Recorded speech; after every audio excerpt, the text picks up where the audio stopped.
Welcome. Thank you so much for joining us today. I'm Rabbi Julia Andelman, Director of Community Engagement at JTS, and I want to welcome our regular adult learners and all of the additional people who are joining us for this really special session today. More than anything else, I really want to thank Professor David Fishman and our wonderful rabbinical student, Alisa Tzipi Zilbershtein, for sharing not only your expertise and your time, but sharing with us today on such a fraught, emotional set of issues for each of you because of your deep personal connections. Even without personal connections, what's going on in Ukraine is so front of mind for so many of us. And I would venture a guess that a lot of us have, that our ancestors came from Ukraine as well. I know some of mine did. Just so many connections, but even again, without any of those connections, we're our hearts and minds are really focused on what's going on, and we're so grateful to you. So I just wanted to share with people what the structure of the program is today. So Professor Fishman will share with us on historical and present day matters about the Jewish community in Ukraine for 40 minutes or so, and then Tzipi will share really on the ground information with us based on her constant contact with loved ones in Ukraine for 10-15 minutes, and then we will open it up to questions from you, and you can send questions for our speakers to me, Rabbi Julia Andelman, via the chat, and I'll moderate the questions when we get to that point. So without further ado, Professor Fishman. Thank you, Rabbi Andelman. Good afternoon, everybody. Thank you for being here, which shows your concern just by being here. I'm going to start a little bit with some personal background, and then I'll explain where I'm headed. I will show some slides, but not a lot of slides today. I'm going to try to be restrained emotionally, and I hope I'll be successful. Let me start with who I am, and for that I need to share a slide.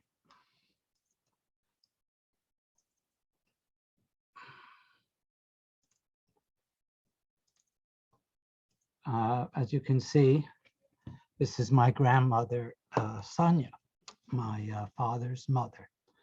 My father's mother, Sonia, grew up in Ukraine, in Ostropolia. Maybe some of you have heard the stories of Herschel of Ostropolia. She was born and grew up in that little town, and then they moved to a bigger city nearby, Stary Konstantinov. My grandmother left Ukraine in 1920, fleeing the pogroms that were in Ukraine throughout 1919. And I heard stories from my grandmother, of course, about those pogroms. And I guess my image as a child was Ukrainians are anti-Semites. I then became, probably in part because of my relationship with my grandmother and other grandparents, I became a historian of Jews in Eastern Europe. I became fluent in Russian, and I started traveling both to Russia and to Ukraine a long time ago, more than 30 years ago. And the last 12 years, when I really stopped going to Russia, I was focused on traveling to Ukraine for teaching, for research, and because I directed a project for JTS there, I continue to direct that project called Project Judaica. And the big part of Project Judaica is what's called the Jewish Archival Survey, which is finding all the materials related to Jewish history in the archives, mainly in Ukraine. As you can see, we've published guides in Russian and soon in English to all the materials related to Jewish history. Ukraine was a major center of Jewish life for over 400 years, from the 1500s down to the Holocaust. And there is a lot of Jewish history in Ukraine. Just a quick, because you hear these names on TV, at least you should know some of the associations that they have. This is Lviv, or in Russian, Lvov. This is the oldest Jewish settlement in Ukraine, going back to the late 1300s. Center of great rabbinical learning. Some of the greatest rabbinic commentaries on the Talmud and on the Shulchan Aruch were written by rabbis in Lvov, such as the Taz, the Turei Zahav on the Shulchan Aruch. This is the region of Volyn and Podolia, which is the heartland of Hasidism, right? The Baal Shem Tov and all his disciples lived in this region of Ukraine, the capital of which is pretty much Zhytomyr and Vinnytsia. And then you can see here Uman, of course, where Rabbi Nachman of Bratslav is buried. A couple of other places that have important historic associations. Of course, Odessa in the south, which is the greatest center of modern Jewish culture. The group of Jewish intellectuals that lived in Odessa in the late 19th century is stunning. We're talking about Chaim Nachman Bialik, the great Hebrew poet, the great Jewish historian Dubnov, Achad Ha'am, and Jabotinsky, and others. All of them lived on this port city of Odessa. Of course, Kiev, the capital. But for me, it has two main associations. It's the city of Sholem Aleichem. Sholem Aleichem lived most of his adult life in Kiev. And it's the city where Golda Meir was born. So I could go on, but I just wanted to show you there is a lot of Jewish history to uncover. And that's what this project is doing. Through those trips, teaching, researching, meeting people, I've had a kind of entree into Ukrainian society. True, not maybe a full, really representative one. I'm mainly meeting academic people, university people, also archive staff, but I go to the marketplace and I go take taxis and speak people freely. And of course, I've gotten to know the Jewish community wherever I've been. I haven't been everywhere. So from someone who studied the Jewish past in Eastern Europe, I sort of developed a hobby or a second career as someone, following the Jewish present in Eastern Europe. I follow Ukraine and Jews in Ukraine, even in boring years. But now it's not boring. Now there's a lot happening. I want to split up my comments into three parts. We have three topics. One is the history of Jews and Ukrainians, some observations about that, Jewish-Ukrainian relations. The second part will be some observations about the current Jewish community in Ukraine. But by current, I mean until the war broke out a week ago.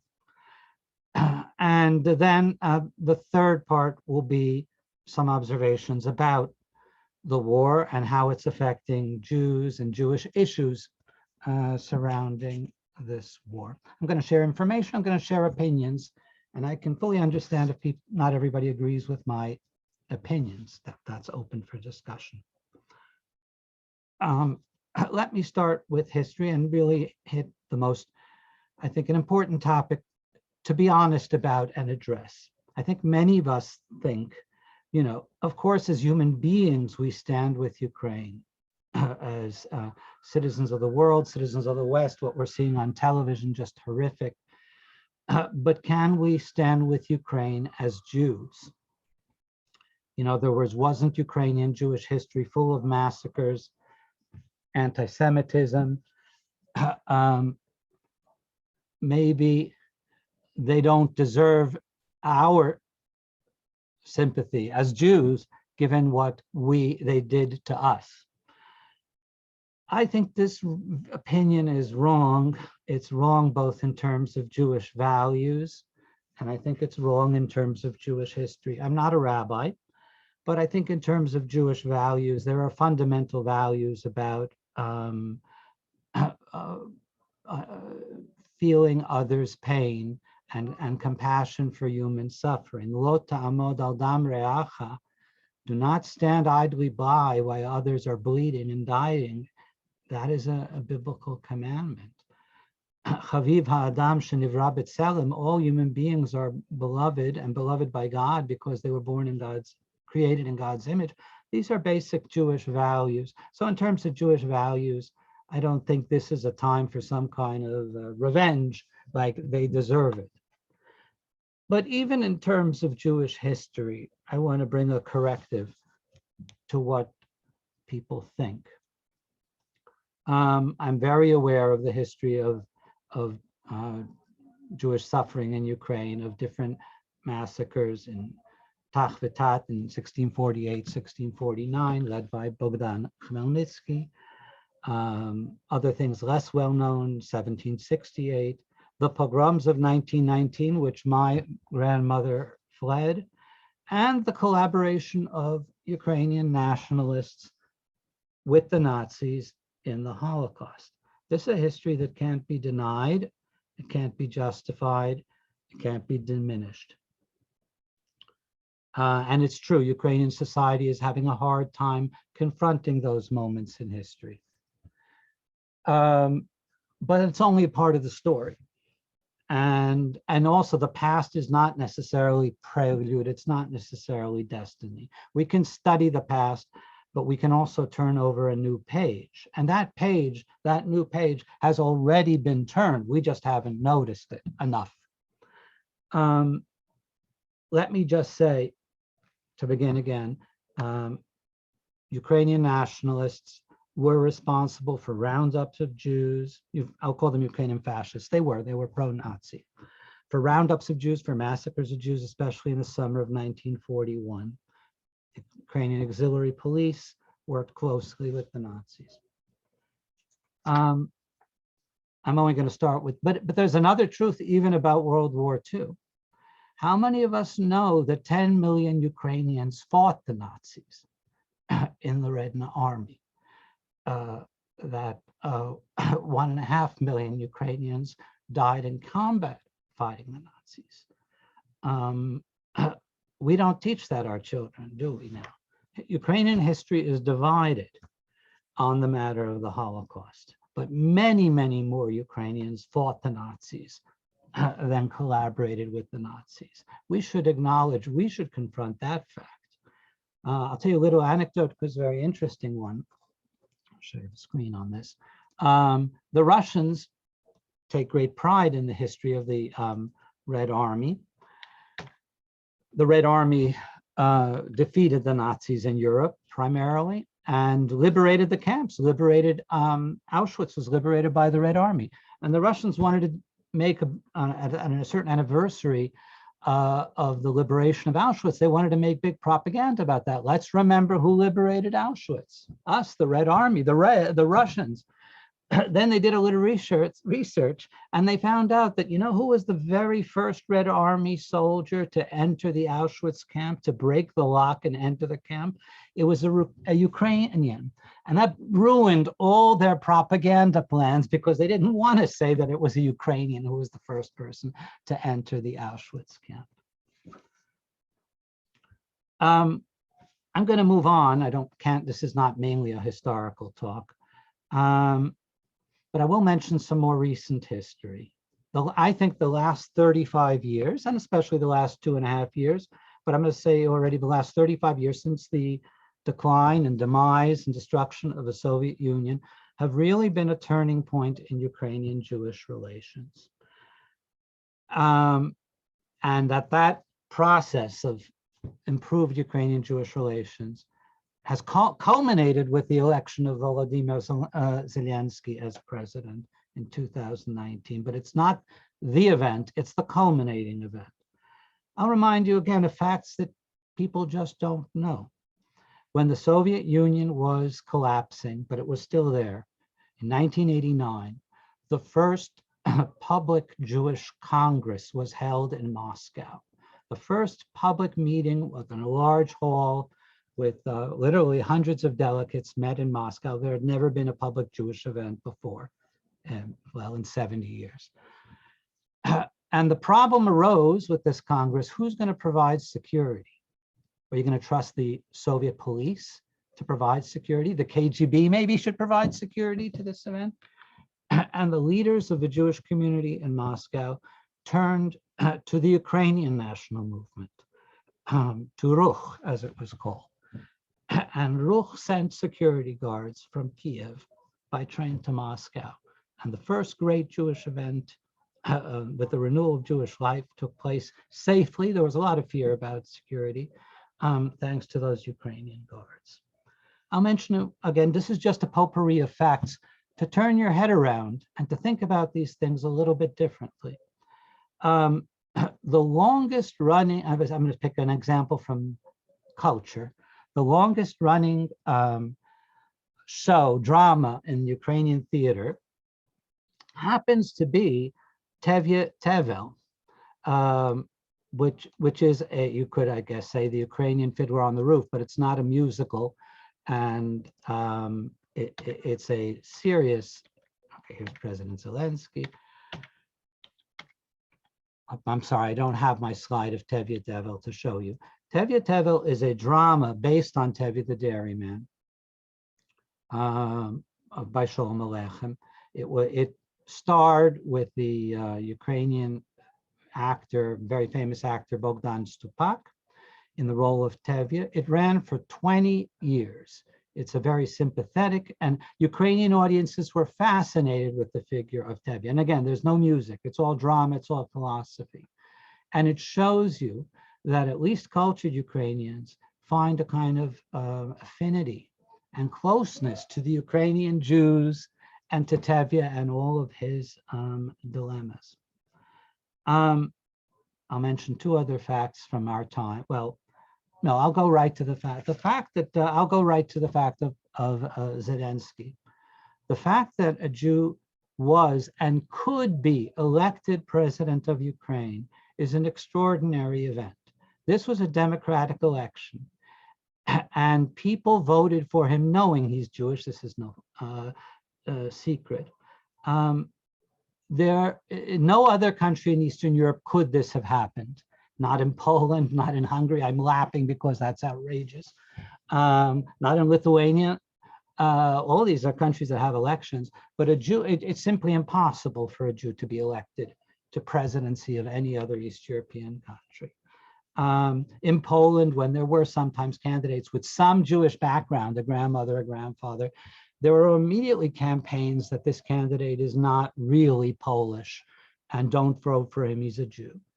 So I see it as a landmark event that Ukrainian society was mature enough to vote for who they thought was the best candidate. Namely, they voted for Zelensky. This is in 2019. Now, I wasn't very happy with Zelensky the first year and a half of his presidency for my own reasons. A lot of people weren't, but I had my own reasons, which were that I really thought he was running away from his Jewishness, and that he'd only mention his Jewishness when American Jewish leaders met with him, when it was convenient and politically expedient. So I was really not very happy with him. I won't go into details there. But I must say that in 2021, he did two things that blew me away. And this is before the war, so you can't, before the even noise about war. First of all, he really gave full governmental support to building the memorial complex at Babi Yar.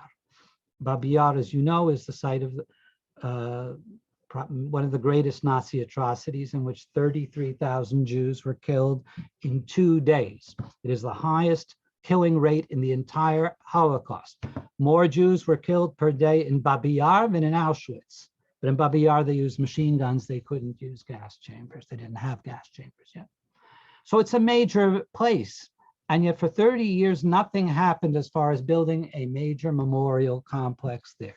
And then Zelensky put the full force of government behind it, working together with different private donors and a committee, and it's moved and it started to happen. And he deserves a lot of the credit for that.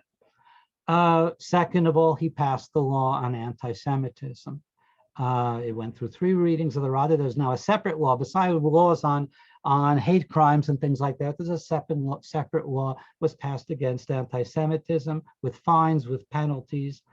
And one Jewish member of the Ukrainian parliament, on the day that law was passed, came to the parliament wearing a kippah, and everybody welcomed him. He's in the parliament all the time, but still that day he wore a kippah. And I can't remember a day when a Jewish congressman or senator wore a kippah on the floor of the Senate or Congress. Maybe Joseph Lieberman did. In other occasions, of course, he has, but that's a big deal. So maybe these things will help us see that the evolving history of relations between Jews and Ukrainians is really very different than what our biases may be. Second part now, something about Jewish identity and community in Ukraine. The estimates of how many Jews there are in Ukraine, at least before this war broke out, range widely. They're as low as 45,000 and they're as high as 200,000. I usually say, the problem, of course, is in part that many people are reluctant to declare in a census or to anybody else that they're Jewish. There are still people who know they're Jewish, but are not comfortable saying so to a stranger. So I usually say there are 100,000 Jews in Ukraine, somewhere in the middle. And I will explain that number later in a different way. This is a medium-sized European Jewish community. This is a lot more Jews than, you know, in Finland or in Sweden or in Denmark, in the former Yugoslavia, more Jews than in Italy. Of course, it's not the largest, but this is, my main point is, this is not a number to dismiss, or it's not negligible when you're talking about 100,000 Jews. Now, of course, it's much less than it used to be in the post-war decades. There were 750,000 Jews in Ukraine, but in the 1990s, early 2000s, the vast majority of Jews left Ukraine, and now they live either in Israel or in the United States. Now, besides numbers, let me get to another stereotype. If the first stereotype was, well, the Ukrainians are all anti-Semites, the second stereotype, I think, that exists in many minds is, well, the Jews who have stayed behind in Ukraine, they're totally assimilated, or they're just very old and frail. What kind of Jewish community is that, made up of assimilated people and people who are, you know, just too old to move, too sick to move? This is also not true. There is a very lively and active and diverse, or there was, it's hard to talk about right now. Till last week, there was a very lively, active, and diverse Jewish community in Ukraine. Jewish identity is different there, and we'll have to accept that. You might be wondering, but how can, you know, they didn't decide to leave, they didn't go to Israel, most of them didn't get a Jewish education, so where is this Jewish identity coming from? And I'll mention a few things. First of all, names and faces. If your name's Zilberstein, everybody knows you're Jewish in Ukraine. Or more to the point, if your name Gordon, Dmitry Gordon owns one of the main media outlets in Ukraine. Everybody knows Gordon because that's a Jewish name. If your name's Schuster, because there was a popular TV talk show host, Savik Schuster, everybody knows you're Jewish. And if you're Reznikov, which is actually the current defense minister of Ukraine, everybody knows you're Jewish. Because so names remind everyone, including Jews themselves, that they happen to be Jewish. And also appearance. Most Jews have dark brown eyes and dark hair, and most Ukrainians have blue eyes and fair hair. And I think it's very easy for Ukrainians to detect who is Jewish. I'll tell you a story. I once flew into the airport in Lviv, and I grab a cab. I don't have an American, any kind of particular accent in Russian. I have a little bit of an accent, but not an American one or anything like that. I get into the cab and, and tell them where to go. And the driver says to me, "Откуда летаешь? Is Tel Aviv? Where are you coming from Tel Aviv?" And he wasn't saying it as a joke or anything, as a not harmful thing. He recognizes from my face, I was wearing a cap, I'm not wearing a kippah, but obviously I'm Jewish, no point about it. So, though I know Americans are not comfortable with this, the appearance of Jews often, most of the time, distinguishes them. All right, getting to deeper reasons, the memory of the Holocaust and the bonds with the state of Israel affect most Ukrainian Jews. Holocaust is obvious. I'll just mention, as far as Israel, and this is an important point I'll come back to later, Israel is closer to Ukraine than it is to America. It's just a 3-hour flight. A lot of Jews who are in Ukraine have family and friends in Israel. There's a lot of Jewish traffic back and forth. People go on visits.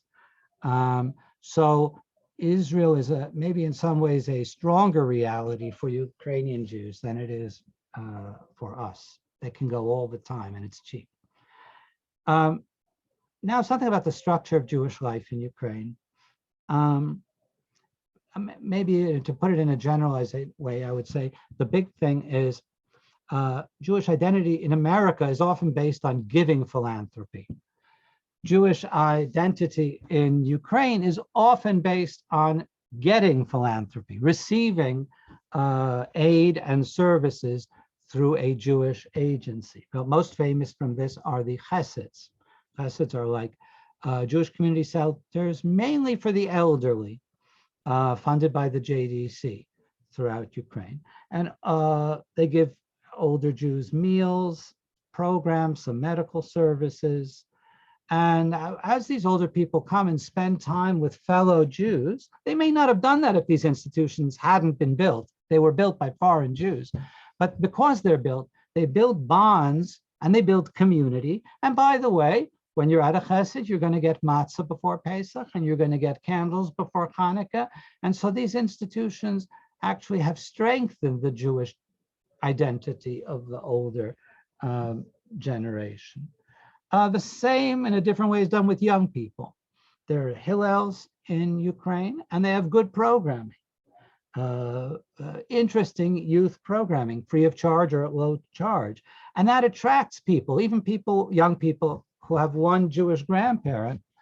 They say, oh, well, I've got some Jewishness in me. I'm going to go to this Jewish event because I hear they're good.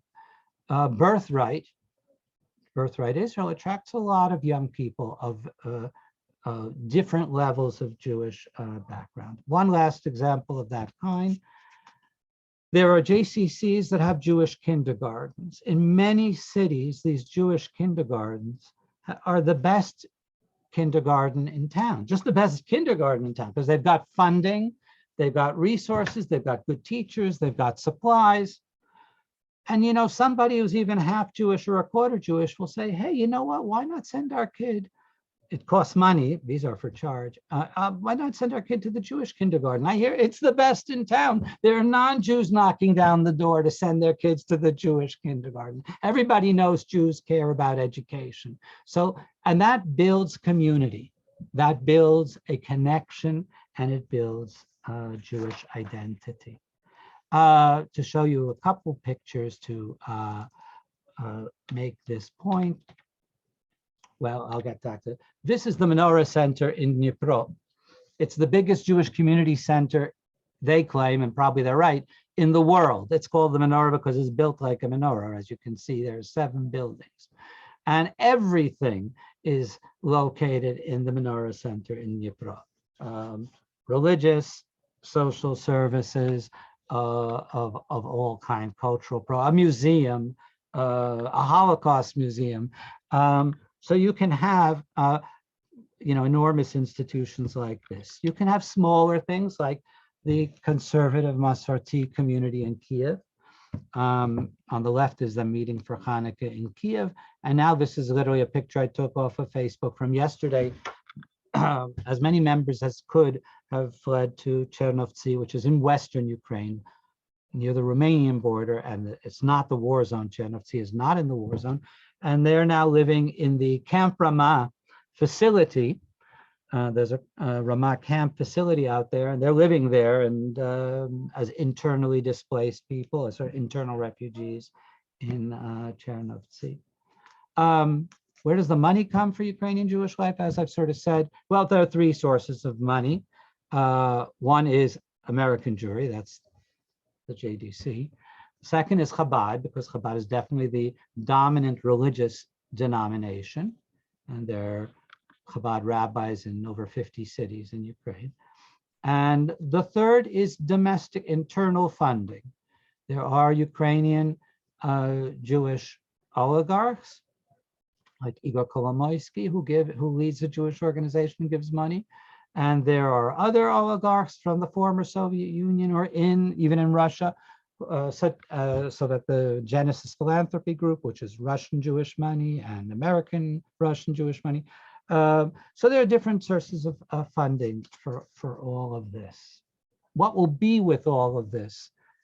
This depends on the outcome of the war. Finally, I do want to say that was my second point. Do not think that I've tried to debunk two stereotypes. All Ukrainians are anti-Semites, and Jewish, what's left of Jewish life in Ukraine was, just insignificant. It's not insignificant. The third thing I want to cover a bit is something about the war and the Jews. Of course, both sides have used in their rhetoric Jewish themes. What's interesting is, of course, that the Russian propaganda, which calls the Ukrainians Nazis, has a very hard time convincing anyone that they're Nazis, since the president is Jewish. They tried to address this problem in November. It didn't seem to work very well.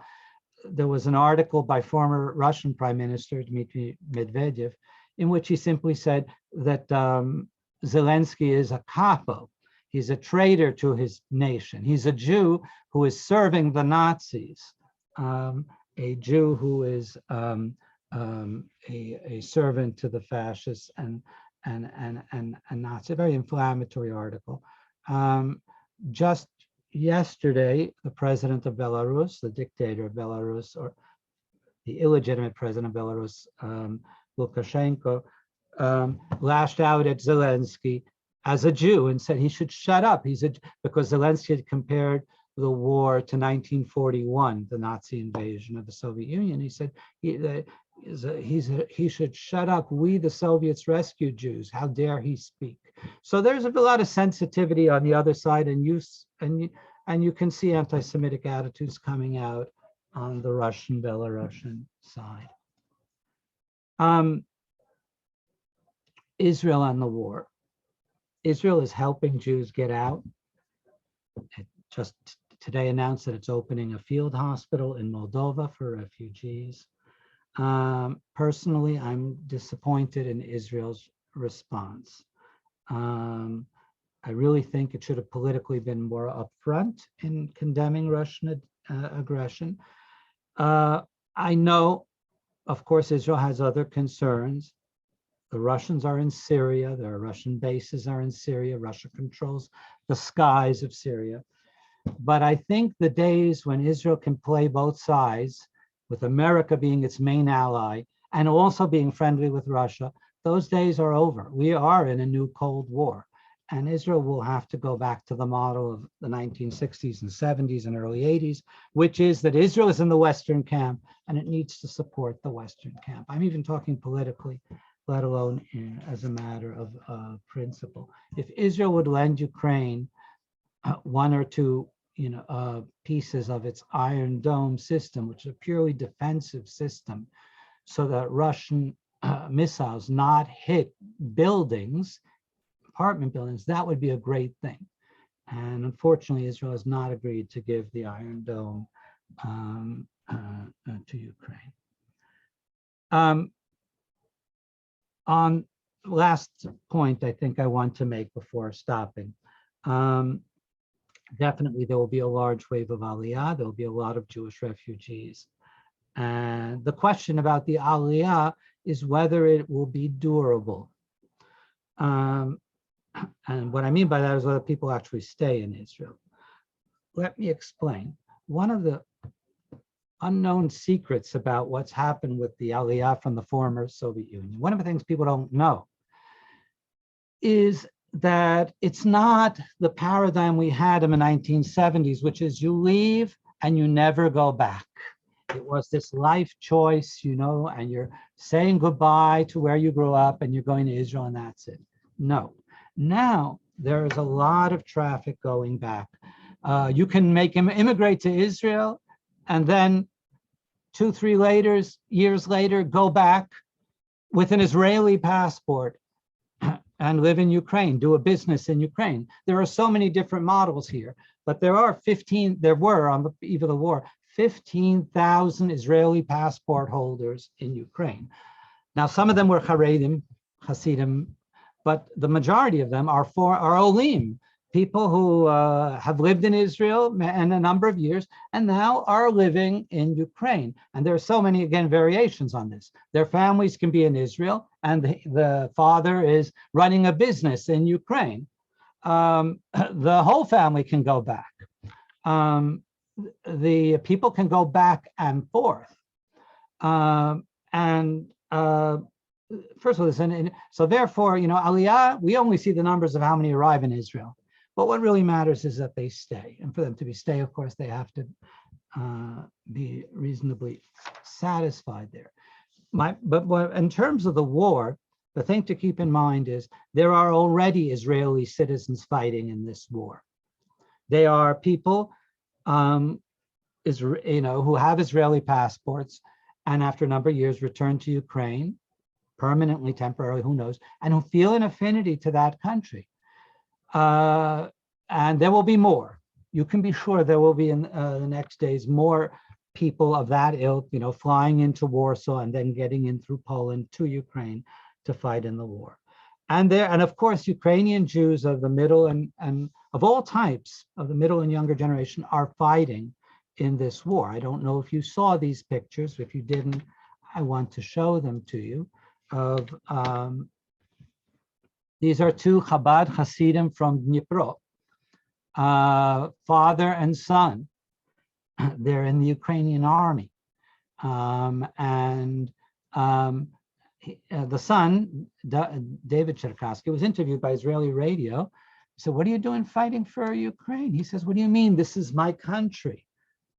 And I will fight to the death for Ukraine, and I will fight to the death for Israel too." In other words, Ukrainian Jews love both countries. And that should be not unfamiliar to us as American Jews who love America and who love Israel.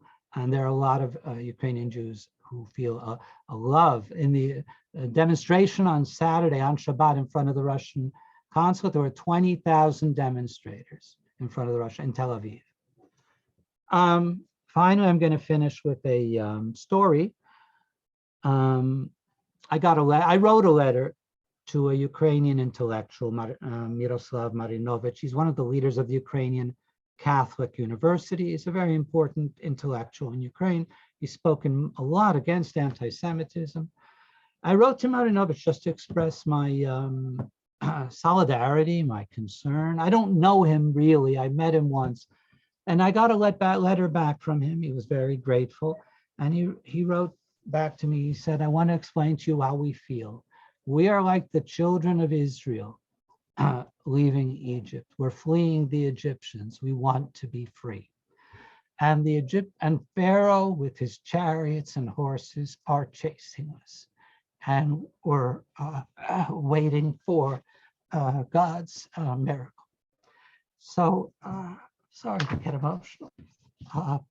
But as we approach Purim, as we approach Pesach, maybe we should think about our holidays of redemption in a different light, in a different spirit, thinking about what the people of Ukraine are doing. Thank you. Thank you so much, Professor Fishman. And as I said at the beginning, we're so cognizant of how both of you are sharing with us expertise, but from such a difficult personal time. So thank you. So I want to turn now to our senior rabbinical student, Alisa Tzipi Zilbershtein. And one of the points that Professor Fishman just made was debunking this idea that the Jewish community today in Ukraine is anemic. And Tzipi, you're exhibit A on that point. So I would love if you could just share with us a little bit about your personal story, how you connected to the Masorti community, how you ended up here at JTS, in addition to kind of the on the ground perspective that you want to share with us. Thank you so much. And thank you so much for the opportunity to talk today. And I am proud to represent Ukrainian Jews.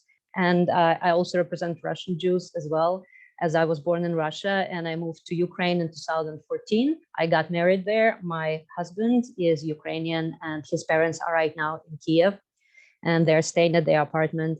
They're alive, but of course they're not safe by any, remote imagination. It is very unsafe right now because Kiev is being bombed.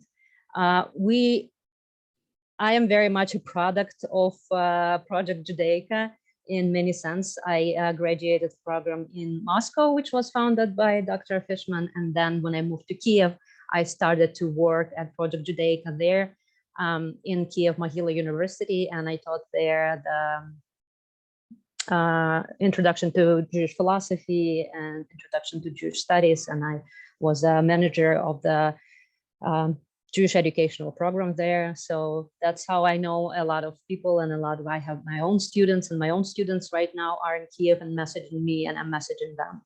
And I'm connected to Masorti community there. This is my community. Rabbi Stamov, who is right now in Chernovitz, who is those who evacuated, is my rabbi, and I'm also in contact with them. So since this all started, I am 100% dedicated only to this kind of work. I'm in constant contact with everyone that I know there, offering any help that I can, transferring money, collecting money here. And as I'm talking to you right now, and I was listening to Dr. Fishman, and I think that what he said is very accurate and represents Ukraine very well. I'm constantly messaging with people and just transferred money, one to helping.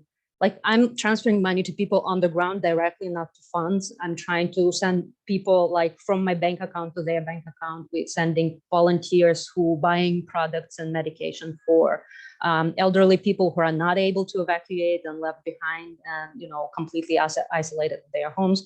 I donated money. Not many people think about this problem, but it is a problem to animal shelter because people are running and they cannot take their pets with them and they need to leave them somewhere. And, no one is donating to shelters right now because there are other reasons. So doing that. And, I'm getting messages, for example, a family mom with two children, 7-year-old, 4-year-old, just crossed the border today in Slovakia, and they're moving on the bus to Prague. Their father was not able to cross the border because men are not allowed to leave Ukraine right now, the men that can serve an army, so the family was separated. So we needed to find really fast an apartment for them in Prague, which we did successfully. So they're going to be met there and they will have a place to sleep.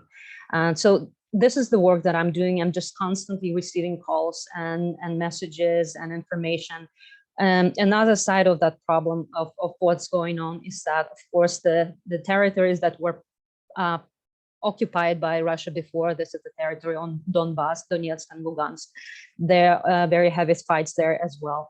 And there is no humanitarian corridor to bring humanitarian goods there. So I'm working in that direction as well, trying to find drivers who can drive there literally and bring supplies to a number of cities.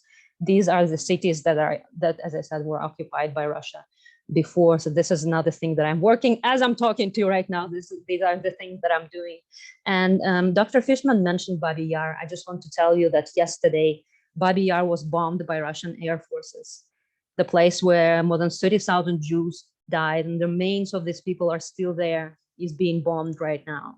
As other cities in Kiev being bombed and living quarters are destroyed. This is a war with tanks, with missiles, with everything that you can imagine. It is not a, the kind of high-tech war that is happening somewhere. This is all for real. There is a lot of deaths. We estimate that there are about 10,000 soldiers died within 6 days on the both sides of the conflict of the war. So I want to kind of, this is what I'm doing, and I want to underline one important question about Jewish identity. I think that there is no way to separate Jews from Ukrainians.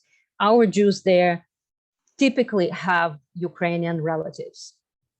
All people that I know have some relatives. So what are you going to do? Are you going to help my husband's mother because she's Jewish and not help his father because he's Ukrainian? I don't think that this is possible. We cannot do that. So there is no way to separate. If you want to help, if you're going to help, you need to help everyone. And I don't think that this is a time for us to, count who's Jew and who is not Jew. Because a lot of people in Ukraine, they have Jewish ancestry, even if they don't identify as Jews. They still have Ukrainian blood in them, Ukrainian Jewish blood in them, even if they, did not identify about that before. There are a lot of people, as Dr. Fishman said, that have like mixed origins, quarter Jewish, half Jewish, but they identify as Jews very strongly. And one of the problems that I want to really, really seriously talk to you right now is the behavior of Israel in this situation. And I will be very bold with you because we don't have time for nice words. Behavior of Israel in this situation is atrocious. It's absolutely, it is. I don't have words to explain how mad I am about what's happening. People on the border, when they come to Israel, they're being sent by the same planes back to Ukraine if they don't have documents that support their Jewishness. And you can imagine that not every person who is Jew has documents. I did not have documents, when I started my journey, when I started to get involved with Jewish education and Jewish life in my early 20s.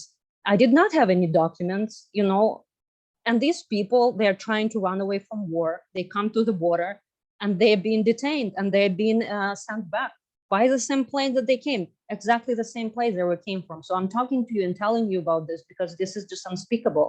And I want you to reach out to your colleagues, your friends, people in Israel, people that to clarify the situation and see what's going on there, because I don't think that this is represented anywhere on the news right now, what's going on there. So we have a very unspeakable case yesterday when a girl, she is a grown-up, but a young woman was detained at the Ben Gurion airport. She has both Israeli parents who are Israeli citizens. She was detained and they threatened to send her back to Budapest. And then there was a very, very strong support from our advocates, lawyers in Israel. People who dedicate now their lives to trying to help people who are being detained at the border, and they work very hard to free her because she was basically imprisoned there, and she was her spirit was crushed by that. She no one expected that, and she was in a cell with a number of Ukrainian refugees who tried to enter Israel and save their lives, being ready to send back. This is for real. This is what's happening. And when they finally proved that this lady, that she has relatives in Israel, they said that they need to vouch for her and bring 50,000 shekels as a deposit. This is right now, this is the law in Israel, that if you want to accept refugee from Ukraine, you need to bring 10,000 shekel deposits to the airport. People who do not have documents, people who do not have first-line relatives, for example, parents in Israel, are not being able to enter Israel. So you see, I made my point, and I want you to investigate it and to learn more about it on your own. Sorry, I'm I have so much information that I would like to share with you, but we also need to leave some space for question and answer. So thank you so much for giving me an opportunity to talk. Thank you, Tzipi. Can I ask you to just, as you did with us, with the JTS community yesterday, can you just share with the group here a few of the names that you shared yesterday, some of the people who are most in your hearts? Of course. So our parents, the parents of my husband Victor, their names is Tatiana Vladimirovna and Valery Pavlovich. They're right now in Kiev. They're very close to Babi Yar, walking distance from Babi Yar, I have to tell you. So they're immediately threatened by bombing. My closest friend Valeria Arzhikhovskaya, she is right now in my apartment in Kiev, and she's there all alone. And my friends. Maria Gorbatyuk and Vadim Gorbatyuk, they're also Jewish. They decided to stay and defend the city, so they didn't go anywhere. My friend, my student Katerina, who messaged me today, she said that also we decided to stay and we will defend the city. My professor of Jewish history, Vitaly Chernaivanenko, has stayed to defend the city. So these are all Jewish people who decided to stay, you know, for various reasons there. And these are just few names, but these are real names. And, you know, I think the list is very, very big. Thank you so much. All right, we have a lot of questions for both of you, so maybe I'll just sort of alternate a little bit, and I just want to thank everyone for all your questions, and you continue to send them in. You know, we'll only get to as many as we can get to. And I did just want to say also, many people are asking in the chat about the organizations that you specifically would recommend that people donate to. So we will send we'll send a follow-up email to everyone with a link to the recording and also links to organizations that you recommend, Tzipi.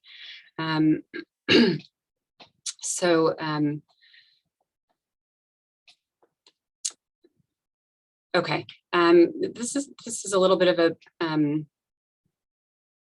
there's so many good questions, it's hard to choose.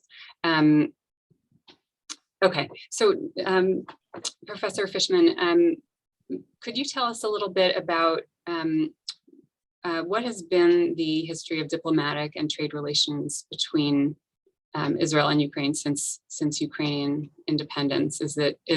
You both expressed so much criticism of what's going on now. Is that of a piece with how it's been, or if you could give us some context for that? Well, I can't say I'm an expert, but you know, there have been actually good relations between Ukraine and Israel, and even improving and intensifying relations. Ukraine has a lot of smart young people, and so in other words, high tech, a lot of inexpensive computer engineers, a lot of them from Israel. You know, so there are ties in different areas of economy. But the problem that we're talking about, that Alisa and I were talking about, and I totally endorse what Alisa said, that the behavior at the airport of Israel is really disgraceful. And the Interior Minister, Ayelet Shaked, who's from a right-wing party, she simply said straight out, Europe should take Ukrainians and we'll take Jews. Yes. And that is Israel can afford to take 1,000 non-Jews. It will not 2,000 non-Jewish Ukrainian refugees. It will not disturb the demographic balance in a major way. And this kind of really okay. But the problem begins because ever since the Russians entered Syria in 2015, Israel's had to deal with you know, having the Russians as a neighbor effectively. But it's still the only country in the world right now that is showing that it's intimidated by the Russians is Israel. Finland is not intimidated by the Russians. Switzerland is not intimidated by the Russians. So the problem really is a result of the fact that Russia is now a power in the Middle East, and Israel is trying to tiptoe around that. Thank you. Alisa, several people have, sorry, Alisa Tzipi, we call you That's both. okay, it's okay. Several people have asked about, you know, if you're in contact with Russian Jews, and what, if you are, what you're hearing there. How's the Russian Jewish community responding? Are there direct connections, you know, pipelines between Ukrainian Jews and Russian Jews? So thank you so much for this question. And as I have Russian citizenship, I did move to Ukraine in 2014. I haven't been to Russia after that. I moved there precisely because of the war, which started in 2014. But my brother is in Moscow right now. So the situation that I described to you about the behavior of the Ben Gurion airport is directly applicable to him, because he has some documents that prove his Jewishness, but they are not approved by the Nativ, because he applied for approval before pandemic, and pandemic started and it wasn't concluded.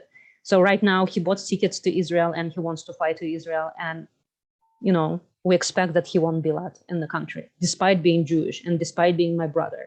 So this is what's happening. There are a lot of Jews who are trying to leave now Russia because, for example, my brother and other people, they are in the age that they can be drafted to army, and we expect that that Russia will declare the general draft for men in the nearest few days maybe.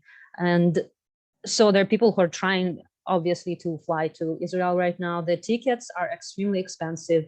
They have tickets for 10th. They had tickets for 10th of March. Now their flight is being postponed. So this is just to tell you how many Jews are now trying to fly from Russia. So there are Jews obviously who are protesting. I'm reminding you that more than 6,000 people in Russia were arrested in the past few days for trying to protest. My own relatives are protest. My own aunt right now is standing in individual protest with the sign "Stop War." So this is our reality. This is how we react. So what can I tell you? It's a mess. It's war. I hope I answered your question to some extent. Thank you. I just want to acknowledge that there's a fire alarm going off at JTS, and oh no! If I'm staying here, if there's someone on our on the community engagement team who could check in with security and our facilities and make sure we're not in an actual emergency, that would be great. Thank you. There's been a question about the Jewish community in Crimea since 2014. If that's something that either of you could address. Well, it's actually related to the previous question about the Jewish community of Russia, because Crimea is now under Russian control. And so let me connect the two, because the official Jewish community of Russia, Chief Rabbi Beryl Lazar, obviously is pro-Putin. They're the official Jewish community. So they will, in this time, they're making very bland, statements about we want peace, we pray for everyone's well-being, but of course they cannot be critical. And that's the official community. And what happened in Crimea, let me connect that, of course, when the Russians came in, then, a few weeks later, Rabbi Lazar travels to Crimea and, opens a synagogue or reopens the synagogue and says that, Jewish life is now flourishing. We've liberated, and I expect if things quiet down and there are more Russian occupied territories, we'll see Rabbi Lazar going and, celebrating the renewal of Jewish life there. So there, the situation in Crimea is very oppressive, not particularly towards Jews, especially towards the Crimean Tatars, the indigenous people of Crimea. The Russians have a long-standing, hostility and simply oppressiveness towards the Crimean Tatars, who are Muslim. And but I do not think Jews are suffering as Jews in Crimea. Did you want to add anything, Tzipi? Or No, yeah, I think I totally agree. okay.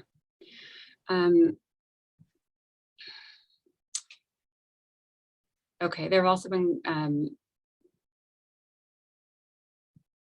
questions about Belarus and their role here. And I don't know, we don't need either of you to be political scientists. So if there's not something that you feel that you can particularly address, you can pass on the question. But if there's if there's something that, based on your experience and knowledge, you could say about the role that they're playing, and if there's a connection to the Jewish community.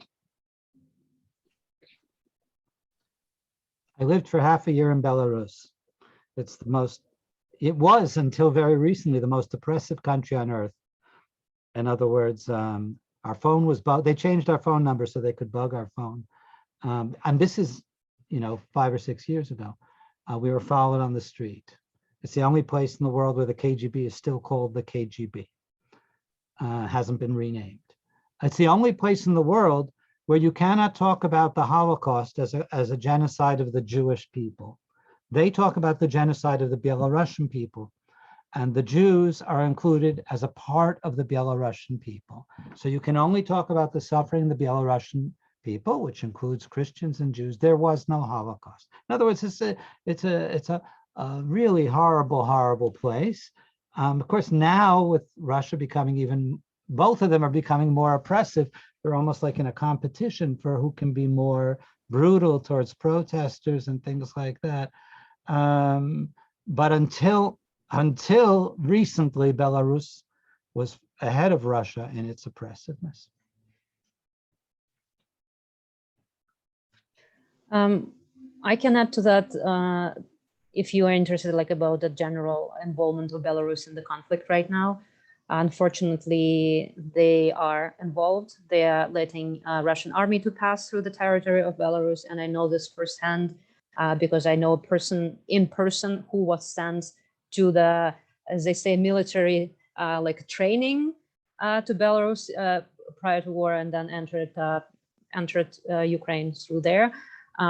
So Lukashenko is collaborating with Putin, of course, right now. And the reason why he does that is because, as we know, he's a dictator. And if he is not going to do that, it will be the end of him. They were very, there were fake elections, very brutal. They have death penalty in Belarus. Unlike Russia, they can actually kill their political opponents. And right now, if you followed news, Lukashenko started this referendum, which was completely fake and not democratic by any standards, which allowed him to deposit nuclear weapon on the territory of Belarus right now. So they changed their nuclear-free status to to this kind of status. So it's very, very, very bad. But people of Belarus are supporting Ukrainians, and Ukrainians are much more favorable towards people in Belarus than people in Russia. There is no such hatred of people in Belarus, and they feel much more connection culturally, and being understanding how much people in Belarus are being oppressed by Lukashenko. So that's the situation. Maybe I'll just add, talking about these different countries can help everybody understand what an extraordinary story this story of Ukraine is. In other words, Belarus, its neighbor to the north, is so oppressive. Russia is showing just how brutal it can be. And here you have a country that has decided it really wants to move towards freedom. And it's an extraordinary story, and because it's unfortunately not common among the countries of that part of the world. Related to what you just said, Dr. Fishman, someone asked about whether the involvement of Chechen troops would have any particular impact for the Jewish community with Muslim involvement. Oh, I hadn't thought about that. I haven't heard about anything like that. The Chechens are there because they don't have any, inhibitions about killing Slavs. A lot of Russians have a hard time killing fellow Slavs. Chechens have no inhibitions about killing Ukrainians. So, but I haven't thought, and I haven't heard that the Chechens have been used in any way against Jews. That's a very great question. And I want to add that Chechens, they are fighting on both sides. There is a troop of people of Chechnya who were in exile and immigration in Europe, because there was a Chechen war between Russia and Chechnya, which was very bloody. And Ukraine has a long-standing relationship with people who are fighting for their freedom in Chechnya. So there is a street of Jahar Dudayev, the leader of Chechnya in Lviv, for example. So immediately Chechen leaders who were in exile in Europe, they suggested their help and sent their people to Ukraine. So as same true about Muslims in Crimea, who also formed their own kind of a battalion or a troop to fight there. So there are Muslims on the both sides of the conflict. That is what I'm saying. Yes, and Crimean Tatars have excellent relations with Jews. Yeah, absolutely. Thank you. There was actually just a kind of a factual question about the size of the Jewish community. So according to one of our participants, UJA and JDC briefings have been talking about the Jewish community in Ukraine being 200,000 to 300,000 Jews. And I think Professor Fishman, you were saying 50 to 100,000. Is that a difficult number to quantify? Yes, I mentioned there are real methodological difficulties in counting Jews in that part of the world. I mentioned the reason because a lot of people are reluctant to declare themselves as Jewish. So there are differences of opinion, but forgive me, but I do think interested parties tend to want to increase the number. In other words, those that are active there, want to show just how important it is and tend to exaggerate the number. So I'm being on the cautious side. But from my perspective, 100,000 is still a very significant number. Absolutely. And thank you. And I'm sorry that I missed that comment that there's so much happening in the chat. I'm trying to read and listen at the same time. So, well, I guess somewhat related to that, one person asked, where would the two of you recommend we get our news from? What do you think are reliable sources? I think it depends what news you're trying to get, what you're trying to learn. I mean, I think the general media has been good. Unfortunately, Jewish news is scattered through many places. I'm spending my days, scrolling through Jewish media in English, Hebrew, and Russian to sort of collect information.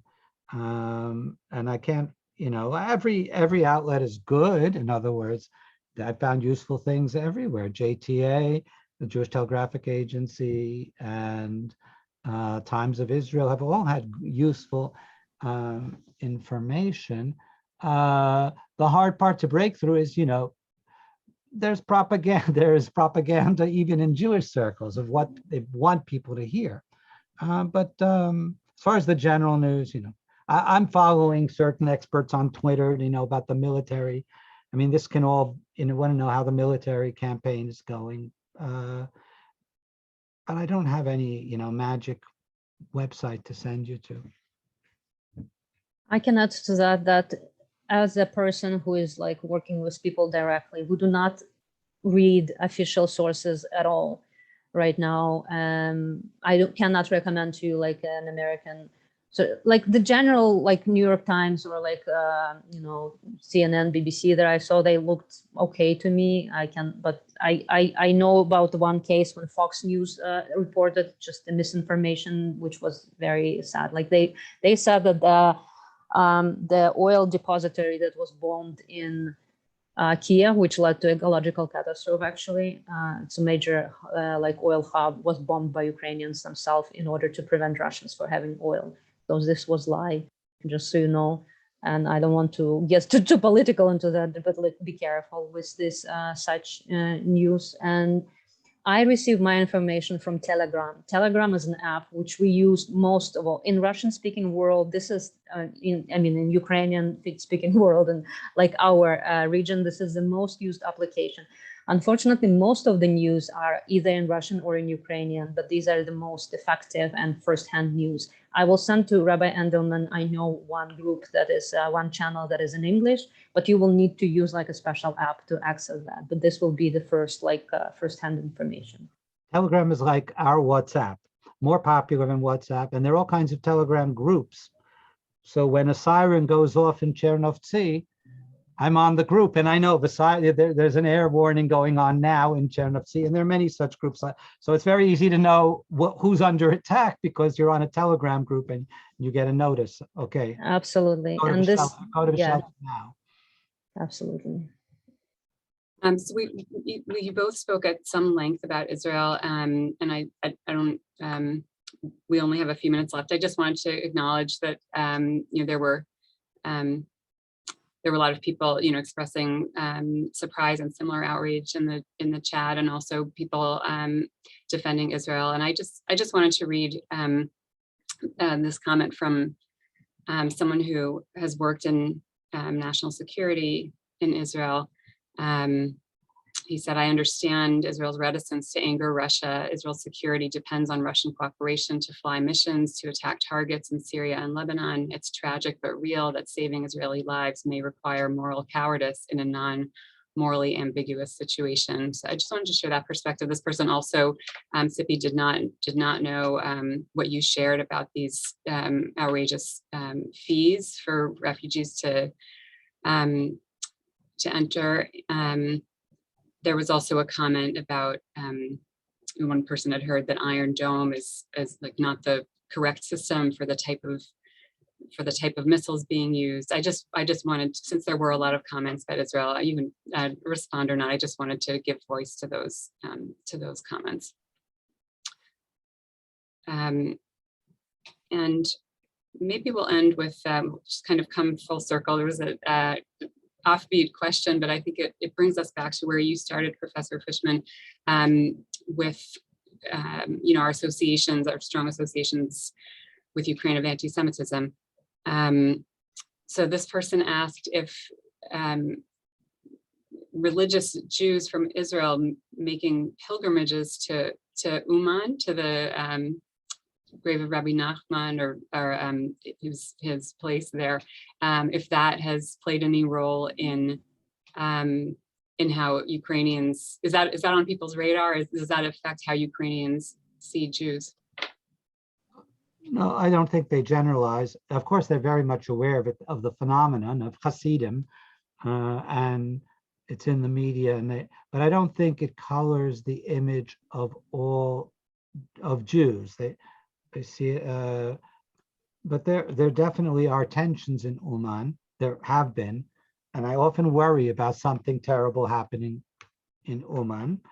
But basically, a lot of the town is like an exterritorial part of Mea Sharim. In other words, there, the language is Hebrew, and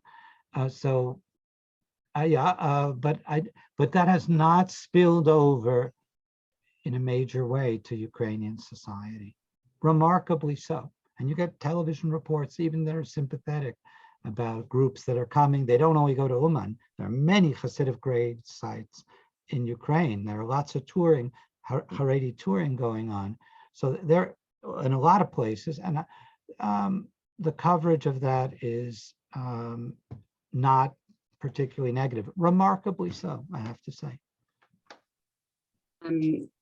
Thank you so much for sharing that.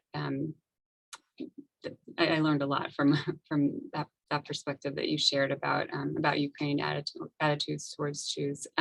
There's so many more questions, questions about Zelensky's Jewishness and all kinds of things that unfortunately we can't get to. And I don't have a way of wrapping this up in a bow, but you've just both of you have just shared new information and really important perspectives with us, and a lot of nuance.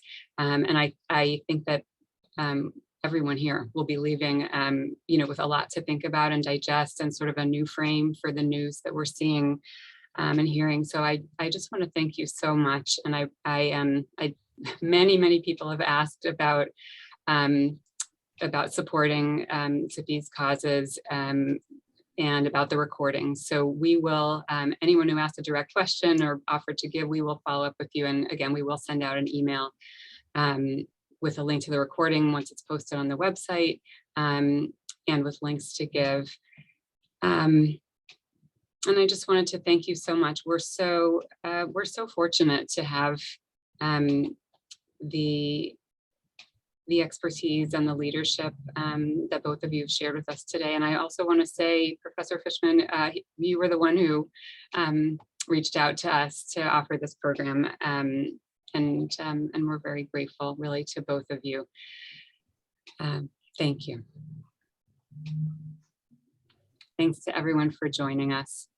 And I hope it's a beginning of a rich, or part of a rich and important conversation for all of us that we will continue to engage, and we pray for safety of everyone in the region more than anything else.